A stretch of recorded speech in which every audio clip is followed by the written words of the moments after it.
अध्यक्ष जी, मैं आपके माध्यम से अपनी पार्टी कांग्रेस की तरफ से डिमांड ऑफ ग्रांट नवीकरणीय ऊर्जा रिन्यूएबल एनर्जी के ऊपर बोलने वाली हूँ।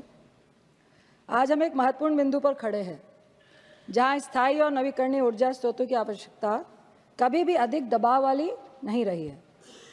जब हम नवी और नवीकरणीय ऊर्जा मंत्रालय के कामकाज की चर्चा करते हैं तो मुझे इस साल जनवरी में NACIN का उद्घाटन स्मरण हो जाता है, जहां माननीय हमारे प्रधानमंत्री जी ने स्वामी तुलसीदास द्वारा रामराज में कर टैक्सेशन प्रणाली के विवरण का उल्लेख किया था। मैं समझती हूं कि मेरा भाषण नवीकरणीय ऊर्जा के मंत्रालय के कामकाज तक ही सीमित होगा और मैं ऐसा करने का आपको वचन देती हूं। यानी टैक्सेशन, पहले मैं अध्यक्ष महोदय अपने माननीय प्रधानमंत्री द्वारा प्रतिपादित टैक्सेशन के रामराज प्रणाली के दावे की जांच करवाना चाहती हूँ। इससे पहले जैव गैस संयंत्र, सौर ऊर्जा आधारित उपकरण, सौर ऊर्जा जनरेटर, पवन मिल, पवन संचालित बिजली जनरेटर उपकरणों, सौर लालटेन, सौर लैंप, महासागर तरंगे संयंत्रों, फोटोवोल्टिक कोशिकाओं जैसे जितने भी नवीकरणीय ऊर्जा उपकरण थे उसमें मात्र 5% GST लगती थी। हालांकि GST परिषद और सरकार माननीय प्रधानमंत्री के दावों का पालन करने में विफल रही है। यह ऐसा कैसे हुआ मुझे समझ नहीं आ रहा, क्योंकि अक्षय ऊर्जा उपकरणों पर GST दर को पिछले 5% से बढ़ाकर अब 12% कर दिया गया है। इन तथ्यों से माननीय प्रधानमंत्री साहब जो भारत राम राज्य संग्रह कर प्रणाली का पालन करवाना चाहते हैं, वास्तविकता के बजाय एक जुमला प्रतीक होता है। रामराज में जब लोगों पर कर लगाया जाता था, मैं रामराज की बहुत बात करी जाती है तो मैं उस इतिहास पे ले जाना चाहूंगी, तो उन्हें कभी भी लोगों को ये नहीं लगता था कि उन पर कर लगाया जा रहा है, क्योंकि कर उसी तरह एकत्र किया जाता था जैसे सूर्य पृथ्वी से जल आर्द्रता एकत्र करता है और फिर उसकी भलाई और समृद्धि के लिए उस पर वर्षा कर देता है। भगवान राम का विचार करदाताओं को और लोगों को यह महसूस कराना था कि सरकार उनके कल्याण के लिए काम कर रही है। हालांकि आपकी सरकार, कलयुग की सरकार, उन लोगों पर लगा रही है जो कर है, जो सूरज से आने वाली ऊर्जा को संग्रहित करने और उसका उपयोग करने का साहस करते हैं। इसके अलावा सरकार द्वारा, आप ही लोगों ने कहा है कि 2070 तक शुद्ध, अभी हमारे स्पीकर भाजपा के भी बोल रहे थे कि कार्बन उत्सर्जन प्राप्त करने के लिए निर्धारित लक्ष्य प्राप्त करना है। जिस तरह से कर की रफ्तार बढ़ रही है, हमें नहीं लगता है कि आप इस लक्ष्य को प्राप्त कर पाएंगे। भारत सरकार ने बिजली की खपत के लिए सौर ऊर्जा का उपयोग करने के उद्देश्य से गुरुग्राम में 2015 में ही अंतर्राष्ट्रीय सौर जो गठबंधन की स्थापना की। हालांकि अगर हम इलेक्ट्रिक वाहनों पर ध्यान केंद्रित करते हैं, जिन्हें सरकार द्वारा बढ़ावा दिया जा रहा है, तो वे अपनी ऊर्जा का एक बड़ा हिस्सा जो है वह कोयला बिजली से लेते हैं। और आप ही की रिपोर्ट में कहा गया है कि लगभग आज भी अपनी ऊर्जा का जो प्रॉपर इलेक्ट्रिक की जितनी चीजें चल रही है, आप 55% कोयला बिजली से ले रहे हैं। और दूसरी तरफ हम ग्रीन एनर्जी की बात कर रहे हैं।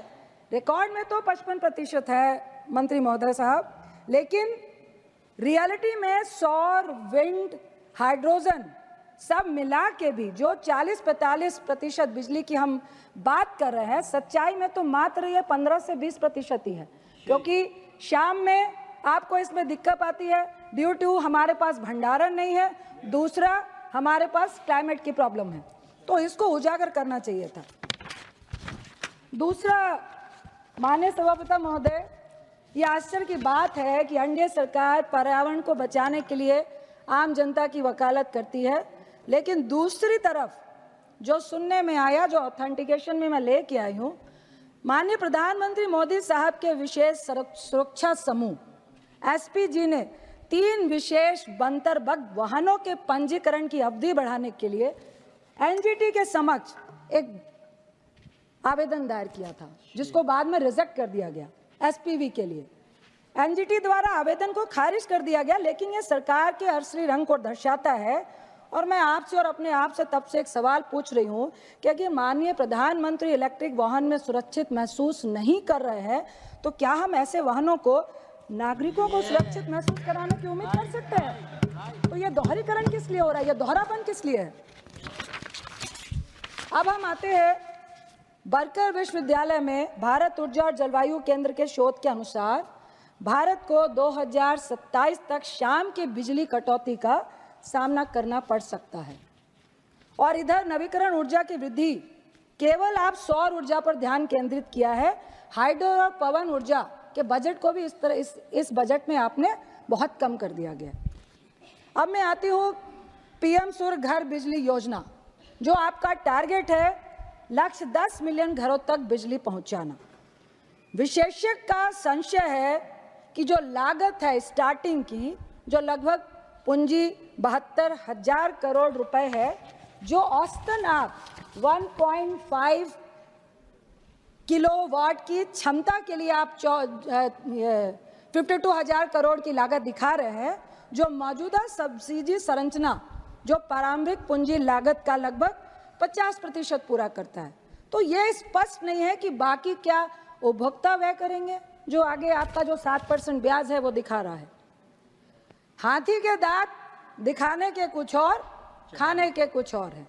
आपने लंबी लंबी बातें करी, करेंगे करेंगे करेंगे, लेकिन होगा कैसे इसका कोई भी उदाहरण यहाँ पर नहीं है। आप छत में सौर ऊर्जा मुफ्त, प्रधानमंत्री मुफ्त उपजा की बात करते हैं, जो 2022 का लक्ष्य से 40% कम है। मुफ्त बिजली का वादा आपने किया है, जिसपे आप सबसे ज़्यादा फोकस, रूफटॉप प्रधानमंत्री मुफ्त योजना। आप मेरे को यह बता दीजिए कि लगभग 1 kg वॉट में आपको 50-60 हज़ार रुपये लग रहे हैं। 1.5 लाख में लगभग 78,000 पे आप सब्सिडी दे रहे हैं। लगभग 72 से 73 हज़ार पे जो उपभोक्ता है उसको 7% ब्याज, जो मार्केट ब्याज है, उस पे आप उनसे ब्याज ले रहे हैं। तो सबसे पहले तो ये मुफ्त योजना है क्या? ये तो मुफ्त योजना नहीं है। आप 7% उनसे ब्याज ले रहे हैं। दूसरा, फिर आप कह रहे हैं कि बिजली उत्पादन अगर ज्यादा हो रही है 300 यूनिट से, या 300 यूनिट भी आपकी नहीं लग रही है, तो आप डिस्कॉम को जमा करें। क्या डिस्कॉम, प्रधानमंत्री ने कहा कि उपभोक्ता को फायदा होगा, व्यापार होगा। अभी आपके स्पीकर भी कह रहे थे 15,000 का फायदा होगा। डिस्कॉम उपभोक्ता को क्या कैश पैसा दे रहा है? क्या नहीं दे रहा है ना, तो उसको फायदा किस तरह से हो रहा है? दूसरा, फिर से झूठ। डिस्कॉम, ऊपर से डिस्कॉम का मीटरिंग का जो पैसा है वो लोगों को अलग से देना है। तो फिर यह जुमला नहीं तो क्या है? मेरे कुछ सवाल हैं। 16 सूर्यग्रह में बहुत सारी खामियां हैं, उसके लिए पहला सवाल है, सोलर पैनल महंगे हैं एक गरीब आदमी के लिए। मान लिया तब भी वो 1.5 लाख का पैनल लगवा भी लेता है, ये बहुत बारीक चीजें हैं। तो छत पर उसकी क्षति होने, चोरी होने पे क्या सरकार उसका बीमा देगी? क्योंकि अभी ये खर्च गरीब आदमी को भुगतना पड़ रहा है। उदाहरण के लिए कई चोरी की घटनाएं आई हैं। कल ही मेरी दोस्त के चाचा ने 2 लाख का सोलर पैनल छत पे लगाया था, वो बैटरी वाला था। 65,000 की बैटरी चोरी हो जाती है, क्या सरकार उसकी बैटरी वापस देगी क्या? दूसरा पॉइंट है, हमारे पास विभिन्न मानकों के सौर गुणवत्ता प्रणाली ऊर्जा है। कौन तय करेगा कि कौन अच्छा है और कौन खराब है? उसकी क्वालिटी कौन तय करेगा कि किनका बेहतर है? मानक कैसे आप सेट कर रहे हैं? आज की तारीख में हम पूरी तरह से सच्चाई में चीन को लाल आंख दिखाने की बात करते हैं। आप तो चीन पर ही निर्भर हैं। क्या ऐसी कोई रिपोर्ट है जिसमें इंस्टॉल करने की तकनीक जो भारत में है उसका उल्लेख है क्या? नहीं है। चौथा सवाल है, क्या सरकार ने ऐसी कोई सरकारी अनुमोदित agency OEM, original equipment manufacturer, स्थापित की है जो गरीबों और मिडिल क्लास को मुफ्त मरम्मत और रख रखाव का भरोसा कम से कम पहले 4-5 साल तक दे सके? कोई ऑथेंटिकेशन नहीं है। एक मैं सलाह देना चाहती हूँ कि क्या आप कह रहे हैं कि अगर ज्यादा बिजली किसान ने ली तो उसको आप डिस्कॉम में दे, क्यों नहीं पंचायती राज को पंचायत की जमीन पे पंचायती राज के लोग सोलर पैनल लगाएं और जो ज्यादा बिजली होती है डिस्कॉम और सरकार उनसे खरीदे। उपभोक्ता क्यों सरकार को देने जाए? उससे पंचायत को फायदा होगा, उनको कैश मिलेगा। वास्तविकता यह है कि सूर्य घर बिजली योजना एक लॉलीपॉप है जो वास्तविकता को छुपाती है। यह आम भारतीयों के लिए व्यवहारिक नहीं है क्योंकि 7% ब्याज के साथ साथ मीटरिंग डिस्कॉम शुल्क भी जारी आप रख रहे हैं। मेरी मांग है कि कम से कम मुफ्त के नाम पर जो ब्याज दर 7% मार्केट दर के नाम पर है उसे जीरो करना चाहिए आपको। अब हम बात करते हैं भाजपा चीनी भाई भाई, मोदी चीनी भाई भाई। एक तरफ हम आत्मनिर्भर भारत की बात करते हैं लेकिन दूसरी तरफ लाल आग दिखाने की बात करते हैं चीन को। लेकिन मुझे मालूम है दो दिल मिल रहे हैं मगर चुपके चुपके। एक तरफ आत्मनिर्भर की बात, दूसरी तरफ सूर्य पीएम योजना का बुनियादी और सौर मॉड्यूल और बैटरी के लिए क्या आप टोटली चीनी आयात पर निर्भर नहीं है? क्या आप हाँ ना कहेंगे? जबकि सौर और मॉड्यूल और बैटरियों के निर्माण को मजबूत करने के लिए घरेलू निर्माताओं को समर्थन देने की आवश्यकता थी जो अभी तक मिली नहीं है। यह है भाजपा का आत्मनिर्भर भारत जिसमें भरपूर मुनाफा किसको हो रहा है? चीन को हो रहा है। और दूसरी तरफ आप दिखाने की बात कर रहे हैं तो क्यों नहीं हम कहें कि मोदी चीनी भाई भाई। अब मैं पेरिस समझौते पे आती हूँ। पेरिस समझौता यानी 2030 तक, जो 2015 के तहत 2030 तक अपना लक्ष्य अक्षय ऊर्जा का उत्पादन को 500 गीगावाट पहुंचाना है। अभी तक हम पहुंचे हैं 200 गीगावाट तक और 500 2030 तक पहुंचने के लिए आपको हर साल 50 गीगावाट बनाना है। लेकिन सच्चाई में अभी आप मात्र 15 गीगावाट ही बना पा रहे हैं, वो भी सौर, ग्रिड, हाइड्रो, विंड मिला, बायोगैस मिलाने के बाद। इसका कुछ भी आंसर और ऑथेंटिकेशन नहीं है कि आप 50 गीगावाट तक पहुंचेंगे कैसे जब यहां पर इतनी सारे प्रॉब्लम्स आ रही हैं। इसके बाद मैं आ जाती हूं डिस्कॉम पे। डिस्कॉम डेवलपर्स के लिए सबसे बड़ी समस्या बन रहा है। एक तरफ 300 गीगावाट का लक्ष्य पूरा करने के लिए मैं सलाह दे रही हूं आपको, सरकार, डिस्कॉम, डेवलपर्स, उपभोक्ता यानी गरीब आदमी और मिडिल क्लास, इनका आपस में समन्वय होना अति आवश्यक है जो अभी दिख नहीं रहा है। उदाहरण, हर राज्य में आप डिस्कॉम अपने तरीके से काम करता है। अगर एक डेवलपर्स को 25 साल के लिए अब सौर ऊर्जा बनाने के लिए अनुमति देते हैं, वो अपना प्लान खरीदता है, आप उसको 5 साल का अप्रूवल हर 5 साल का रिन्यू करते हैं। आप उसको पहले 5 साल में कह देते हैं कि आपको 100 मेगावाट बिजली बनाने की अनुमति दी है, लेकिन बड़े सारे ऐसे कंप्लेन आई हैं कि 5 साल के बाद वो जब रिन्यू कराने जाता है तो उसको कह दिया जाता है कि अब आपको 50 मेगावाट ही बनानी है। आप ये बताइए, डेवलपर्स जिसने 100 या 150 मेगावाट का प्लांट बनाया है वो 50 मेगावाट पे अगर आ जाता है, उसको आप 25 साल के पूरे मेगावाट की गारंटी नहीं देते हैं तो डेवलपर्स भागेगा नहीं तो क्या करेगा? और मुझे शक है कि ये छोटे डेवलपर्स के साथ हो रहा है। क्या बड़े डेवलपर्स को ये बिजनेस सौंपने के लिए छोटे डेवलपर्स को जानबूझ के तंग किया जा रहा है? अभी यूपी के भाजपा स्पीकर बोल रहे थे, यूपी की घटना है, मैं डेवलपर्स का नाम नहीं लूंगी। तो मेरा कहना है कि 25 साल की स्थिरता, जिनको आप पहले 5 साल में 100-150 जो भी मेगावाट की बात करते हैं, 25 साल तक को उसी स्थिरता के साथ उसको उतने मेगावाट बनाने की अनुमति देते रहना चाहिए, बढ़ाना चाहिए ना कि घटाना चाहिए। दूसरी तरफ डिस्कॉम की समस्या हम अच्छी तरह से जानते हैं कि उसका रेवेन्यू तो कोयला से ज्यादा आता है, कोयला बिजली उसको ज्यादा महंगी पड़ती है, तो वो ग्रीन एनर्जी अक्षय ऊर्जा की तरफ क्यों जाएगा और उसकी सप्लाई पे क्यों ज्यादा ध्यान देगा? तो क्या आपकी डबल इंजन की सरकार है, डिस्कॉम की सही निगरानी क्यों नहीं रख पा रही है आपकी सरकार? या आपकी निगरानी का ही नतीजा है कि डिस्कॉम इस तरह की हरकतें कर रहा है?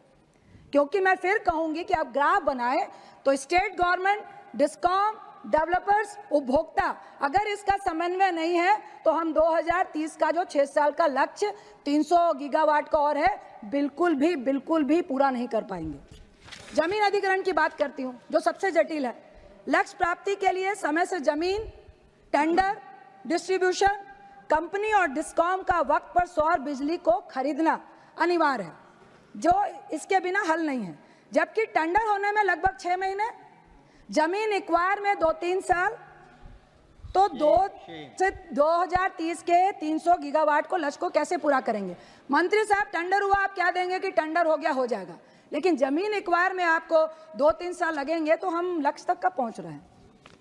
जबकि राजस्थान, गुजरात, तमिलनाडु, कर्नाटक, आंध्र प्रदेश सबसे ज्यादा पोटेंशियल रखते हैं सौर ऊर्जा बनाने के लिए। मैं यहाँ एक सलाह देना चाहती हूँ, ट्रांसमिशन लाइन बननी चाहिए इन प्रदेशों में भी। अभी आपकी राजस्थान और गुजरात में है, सिर्फ राजस्थान, पश्चिम राजस्थान ही के पास इतनी बंजर जमीन है कि वो 400-500 गीगावाट तो वही बना सकता है, और वहाँ पे ट्रांसमिशन बन रहा है, और गुजरात में, लेकिन जिस स्पीड से बन रहा है वो बहुत धीमी है। इस तरह से हम टारगेट को अचीव नहीं कर पाएंगे। वैसे मैं कहूँगी छत्तीसगढ़ और बिहार, जहाँ से मैं आती हूँ और छत्तीसगढ़ को रिप्रेजेंट कर रही हूँ, काफ़ी पोटेंशियल है ऊर्जा के लिए बिहार और छत्तीसगढ़ में भी। सौर डेवलपर्स को वहाँ पे भी बढ़ाना देना चाहिए। आपने छत्तीसगढ़ में तो थोड़ा बहुत किया है, लेकिन बिहार में बिल्कुल नहीं कर रहे। अब मैं आती हूँ पीएम कुसुम योजना पे, जो डायरेक्ट साहब भी बोल रहे थे। कहने को ये किसान ऊर्जा सुरक्षा उत्थान महाअभियान है, महाअभियान है। सच्चाई क्या है? दिखाया पहाड़, निकली चुहिया। लक्ष्य क्या था 2019 का? 10,000 मेगावाट, जिसमें से पूरा क्या हुआ? 2.56, यानी कि 3% से भी नीचे। 14 लाख और पंप के लक्ष्य, 14 लाख पंप के लक्ष्य थे, और स्थापित कितने हुए? 7.12 लाख, जिसमें 52% सिर्फ 3 स्टेट में है, राजस्थान, छत्तीसगढ़, महाराष्ट्र। बिहार क्यों नहीं? झारखंड क्यों नहीं? मध्य प्रदेश क्यों नहीं? यूपी क्यों नहीं? कृषि पंप 35 लाख को आपको सोलराइज करना था, लेकिन अभी तक किया कितना है? 13,562, और इनमें भी जीएसटी लग रही है। इस तरह से हम लक्ष्य को प्राप्त करेंगे। एक बार फिर आप किसान को धोखा दे रहे हैं, आपसे बड़ी बड़ी बातें कर रहे हैं। उदाहरण मुझे याद है, वित्त मंत्री मुझे याद आ रही हैं, उनका जुमला याद आ रहा है, रेलवे सॉल्ट ट्रैक, फरवरी 2020। मैं वित्त मंत्री जी के जुमले को कोट करती हूं। उन्होंने कहा था, last solar panel capacity alongside rail track to be settled. उन्होंने क्या कहा था? 51,000 हेक्टेयर जमीन जो बिना उपयोग के रेलवे की जमीन, रेलवे ट्रैक के साइड में होता है, वहां कम से कम कितना?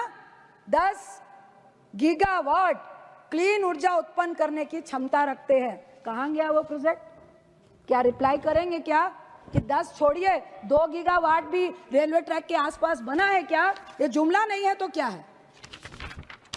इसके साथ पवन ऊर्जा, जिसको आपने आज गायब कर दिया है इस बजट से। माना कि पवन ऊर्जा सौर ऊर्जा से महंगी है, पर इसमें मात्र 2-3 प्लेयरों की मोनोपोली है। क्यों है? क्यों महंगी है? अगर आप प्लेयरों की कंपटीशन बढ़ाएंगे, उनकी मोनोपोली कम होगी, तो नेचुरली है कि पवन ऊर्जा भी सस्ती होगी। क्या यहाँ पे भी कोई सरकार का षड्यंत्र है क्या? साथ में मैं डाटा सेंटर की बात करती हूँ, आपको सलाह दे रही हूँ कि डाटा सेंटर बहुत बड़ा उभरता हुआ सेक्टर है। दुनिया की बड़ी बड़ी कंपनियां, अमेजॉन, सॉफ्टवेयर, माइक्रोसॉफ्ट सब जुड़ी हुई है। वह भी चाहती हैं कि ग्रीन एनर्जी से जुड़ा जाए, लेकिन ऐसा हो नहीं पा रहा। हालांकि आपके ministry of information and broadcasting ने डेटा सेंटर के लिए नीति बनाई है, लेकिन मिनिस्ट्री ऑफ रिन्यूएबल एनर्जी ने कोई भी पॉलिसी नहीं बनाई है। तो क्या सिर्फ आपका जो इवेंट मैनेजमेंट है उससे काम होगा? आप अपना आरपीओ ठीक क्यों नहीं करते हैं? ई वाहन पे आती हूँ, जिसकी बात अभी क्वेश्चन आवर में भी चल रही थी। अक्षय ऊर्जा का विषय है, जिसमें हम वातावरण को स्वच्छ करने के लिए यह सारे प्रयास कर रहे हैं। हमें इलेक्ट्रॉनिक अवशेष उत्पादन और उपचार के बारे में उल्लेख करना अनिवार्य हो जाता है। नवंबर 2023 में एक आरटीआई के जवाब में केंद्रीय प्रदूषण नियंत्रण बोर्ड द्वारा दी गई जानकारी के अनुसार 2021-22 में देश में लगभग 16,01,155 मीट्रिक टन से अधिक इलेक्ट्रॉनिक कचरे का उत्पादन हुआ है, और सरकार ई कचरा प्रबंधन नियमों को पूरा करने में विफल रही है। विभिन्न आईआईटी के शोध के अनुसार ई कचरे में Misa, cadmium, chromium, brominate, flame, पॉलीक्लोरिनेटेड बाइफेनाइल जैसे जहरीले पदार्थ होते हैं, जो लैंडफिल में ई कचरा मिट्टी और जलाशयों को दूषित करते हैं और साथ ही खाद्य आपूर्ति प्रणाली और जल स्रोतों को खतरे में डालते हैं। इसके बारे में रिन्यूएबल एनर्जी क्या कर रही है? और ये ऑथेंटिक कोर्ट का मेरे पास ऑथेंटिकेशन है।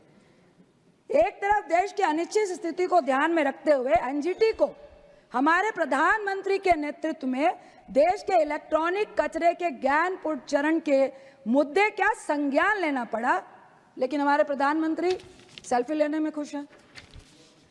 अंत में कंक्लूड कर रही हूं कि हमारी मांग है कि सरकार से अनुरोध करती हूं कि अच्छे ऊर्जा उपकरणों को जीएसटी के दायरे से छूट दी जानी चाहिए ताकि लोगों को सौर ऊर्जा के लिए प्रोत्साहित किया जाए। माननीय प्रधानमंत्री द्वारा साथ ही जो दावे की पुष्टि की जा सके कि सरकार का जो कर संग्रह है वो राम राज्य प्रणाली का पालन करती है।